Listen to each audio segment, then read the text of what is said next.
हे मधुसूदन, तुम कहते हो कि मनुष्य अपनी अंतिम सांस तक भी माया मोह में पड़ा रहता है, तो इसी कारण जन्म के चक्र में फंस जाता है। परंतु तुम्ही ने इस माया में सृष्टि की रचना करके और दूसरी ओर मनुष्य को चंचल मन प्रदान करके दोनों को एक दूसरे में उलझा दिया है।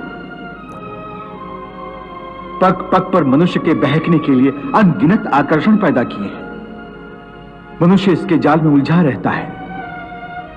और क्षमा करना, तुम्हें जाल बिछाकर किसी शिकारी या बहेलिए की भांति जाल में फंसे मनुष्य के हाथ पैर मारने, उसके छटपटाने का तमाशा देखते रहते हो। नहीं अर्जुन, मैं तमाशा नहीं देखता, बल्कि अपनी माया की लीला देखता हूं।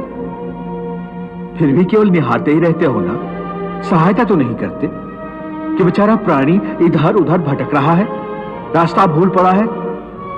तुम्हारे मन में बेचारे मनुष्य की सहायता करने का विचार कभी नहीं आता कि आगे बढ़कर उसका हाथ थाम लूं, उससे सच्चा रास्ता दिखाऊं? बिल्कुल आता है, और मैं मनुष्य की सहायता भी करता हूं। परंतु कब कब करते हो तुम उसकी सहायता? मैं तो देख रहा हूं कि तुमने कर्म का विधान बना दिया है, जन्म मरण का चक्र चला दिया है और इस चक्रव्यूह में मनुष्य को फंसा दिया है। ये तो कोई बात नहीं हुई, ये तो कोई सहायता नहीं हुई। मैं सहायता अवश्य करता हूं। अपने भक्त को मैं कभी बेसहारा नहीं छोड़ता, परंतु मनुष्य मेरी ओर देखे सहायता के लिए, मेरी ओर बढ़े तो मैं उसकी सहायता करूं ना। परंतु वो मेरी ओर बढ़ने के बजाय अपने अहंकार में डूबा रहता है, अपने बाहुबल के घमंड में पड़ा रहता है। वो तो इस भ्रम में पड़ा रहता है कि संसार में उससे बढ़कर कोई नहीं है। वो तो केवल अपनी बुद्धि और अपने बल पर ही भरोसा करता है। अपने बाहुबल पर उसे अपने परमात्मा से भी अधिक विश्वास होता है।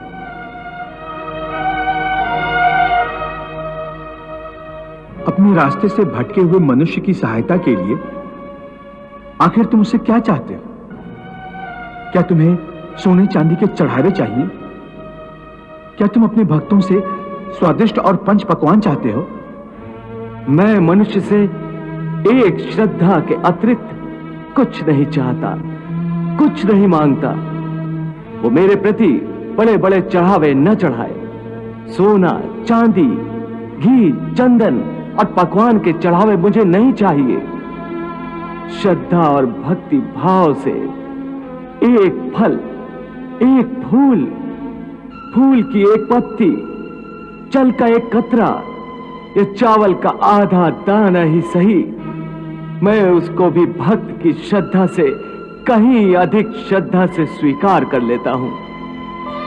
पत्रम पुष्पम फलम तोयम यो मे भक्त्या प्रयच्छति तद अहम भक्ति उपहृतम अश्नामि प्रयतात्मनः।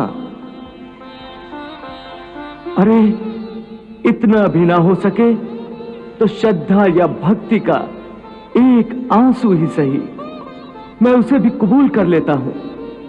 श्रद्धा में डूबे उस एक आंसू में मेरा सारा अस्तित्व सराबोर हो जाता है।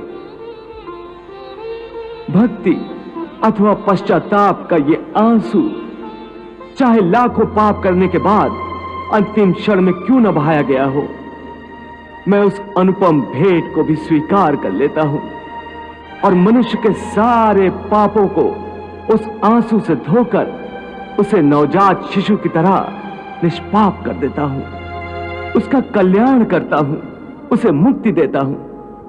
केवल एक फल, फूल या पत्ते को अर्पण करने पर ही मुक्ति दे देते हो? फिर कर्म विकर्म, पाप पुण्य, धर्म विधान सब यूं ही रह जाते हैं। ये धर्म, ये विधान और उसके सारे सिद्धांत तो चंद्रमा और अनगिनत तारों की भांति होते हैं, जो अधर्म और अज्ञान के अंधकार में झिलमिलाते रहते हैं।